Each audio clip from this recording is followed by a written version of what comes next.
What's up guys, I'm back with you again.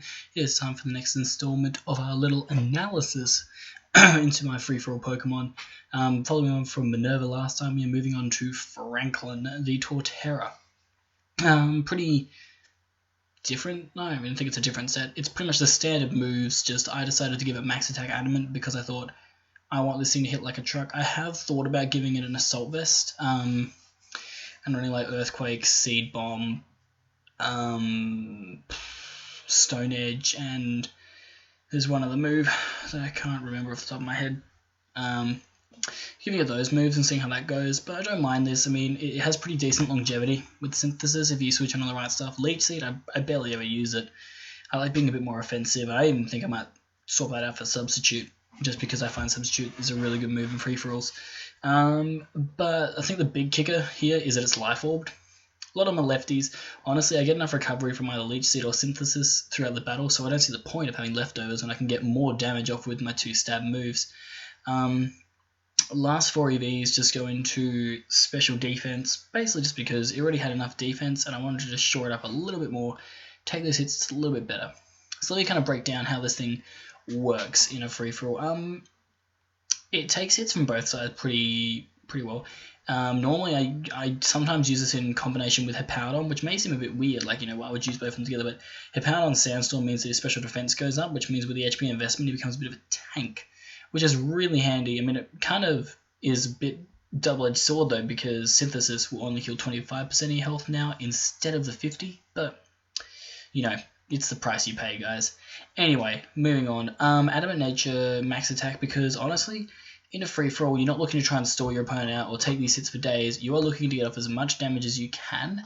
And the thing is, everybody is expecting Torterra to be nice and defensive, not really going to be able to dish out that much damage, whereas Franklin here can just absolutely annihilate things with 348 base attack, meaning Earthquake is doing a hell of a lot as a spread move. And then, I mean, Earth, ground and water types are not safe to Seed Bombs. Many a Pokemon has been taken out by them. The one weakness, I guess, of Franklin is his Ice type vulnerability. That kind of sucks. And also Bird Spam. Those 2 things are probably the annoying aspects. But the best thing about him, and probably my favorite reason why he works so well with Drapion and the last Pokemon in this team that you'll find out later on, is that he is able to survive Earthquakes. He is my best switch in for Earthquakes. Any Pokemon that has it generally doesn't have a move that can follow up to hurt Franklin. The only Pokemon that can is Mamoswine. That is probably the only one that I can think of that will have Earthquake. I mean, maybe a Abomasnow. But then again, I don't know. Not many people use a Abomasnow. But, I mean, I think Franklin is a really good choice because, I mean, everybody's like, oh yeah, Join and all that stuff. Which is, there's a lot of sets that you can throw out there. But the reason why I think this Torterra is a really good alternative set is because everybody is expecting that more kind of defensive one that maybe you will try and set up and stuff, whereas what you're basically just going to do is smack your opponent right in the face. Other thing you could have on here is Stealth Rocks.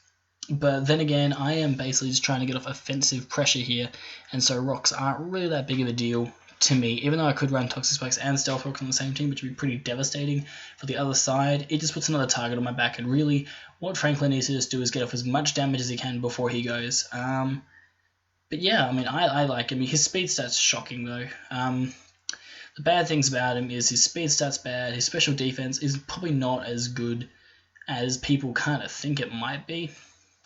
And yeah, finally, the Ice, Fire, and Flying weaknesses. Flying, he doesn't really have everything to take care of. Ice, Earthquake, I guess, but he'll get attack first and it's 4 times.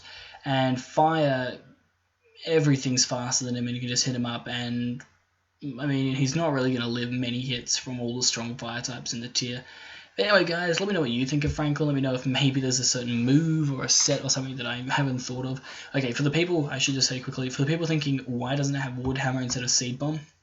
Reason being is I don't want to put too much reliance on having to use Synthesis super early. If I use Woodhammer, I take Recoil and then I take Life Orb Recoil, and so he loses like 25% of his health after just 1 attack. I just find that to be a little bit annoying, but maybe I'll reconsider it a bit later on.